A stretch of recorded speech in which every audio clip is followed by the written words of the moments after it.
Most video games have some form of active threat that the player must avoid or circumvent in order to be successful.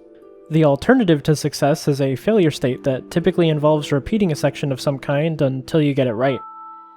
This sort of aspect of games that involves challenges or threats to be overcome is typically regarded as the bread and butter of game design. However, like any art form, there are plenty of subversions to these standards as well. And today I'd like to talk about a few games that I quite like that subvert this exact thing.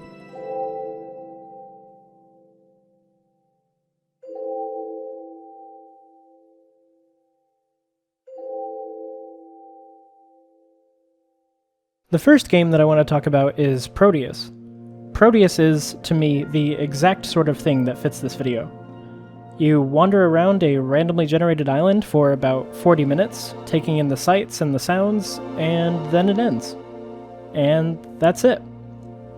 There isn't anything on the island out to get you, and no items to craft or gather. Instead, you just go on a little nature walk as the island shifts through the 4 seasons with each passing day. Despite its short length, I've actually played through Proteus more times than I can count.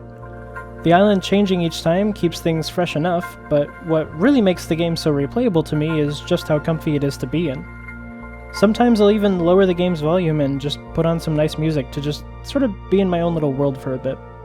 It's immensely relaxing. A big part of what makes the atmosphere of Proteus so dense is the sound design.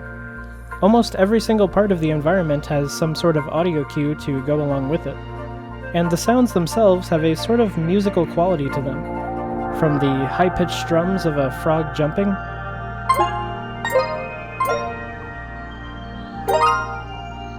to the comfortable droning synth of the Northern Lights.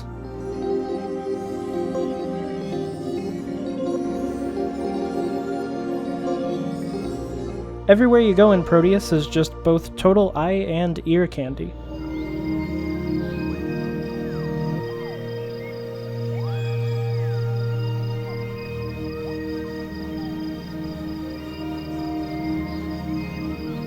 The atmosphere is just so dense the whole way through. The musical style of the sound design, alongside the colorful silhouettes of everything you see, really convey a sense of wonder that draws you in as your mind fills out the blanks of everything around you.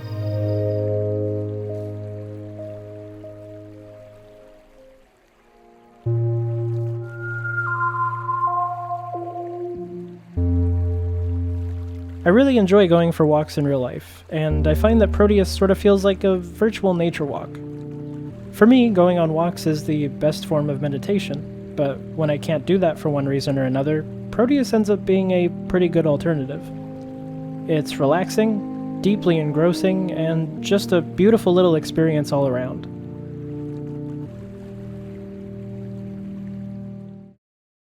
The next game I'd like to talk about is Endo. Endo is a first-person puzzler that takes place in surreal, psychedelic environments.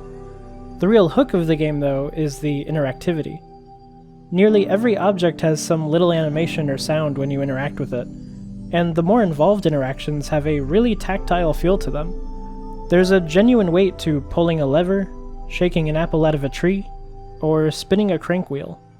The soundscape of Endo is generally on the quieter side, but that's not to say that it feels empty. The diegetic sound design for all the physical interactions is really potent.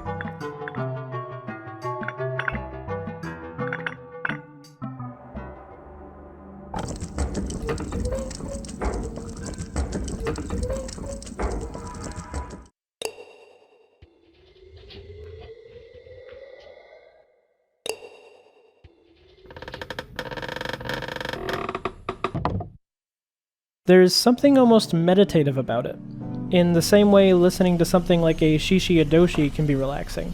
I actually thought there was a word for this kind of meditative sound, but I couldn't manage to find anything.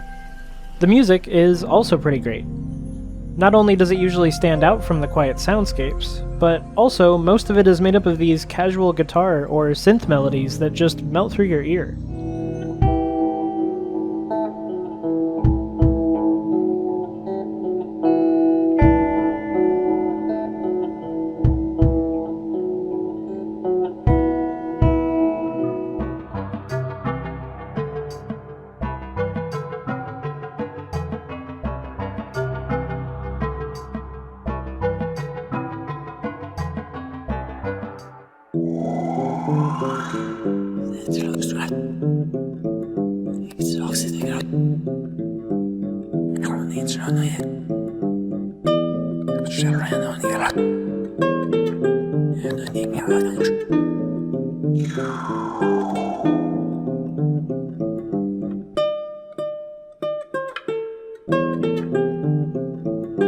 It's great, and really complements the rest of the sound design.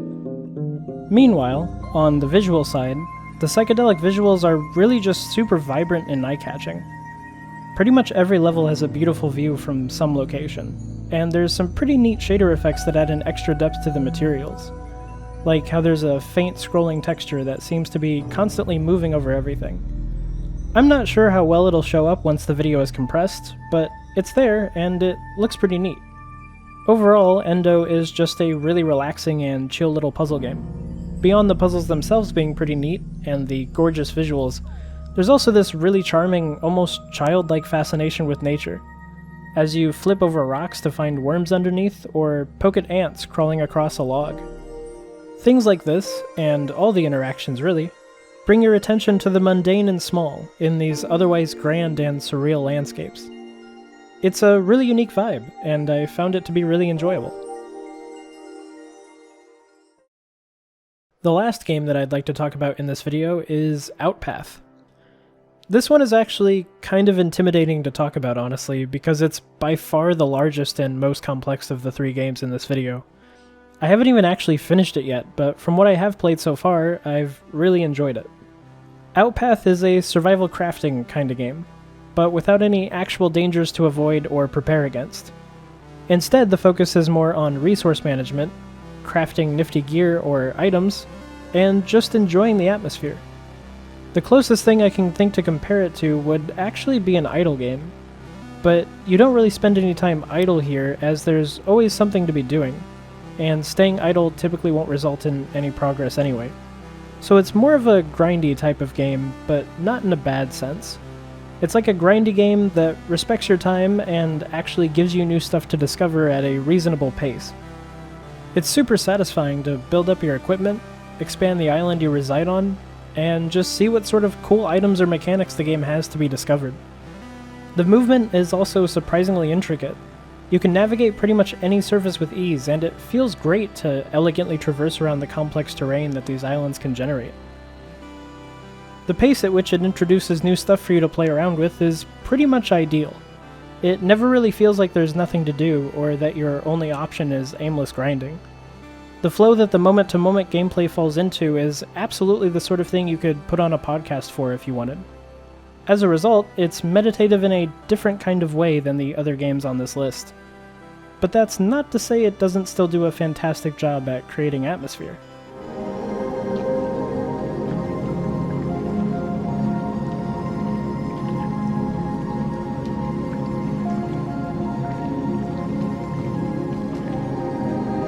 The music and ambient sound mesh well together to create a dense soundscape, and when further combined with the bright and vibrant pixel art style, it all comes together to make something really gorgeous.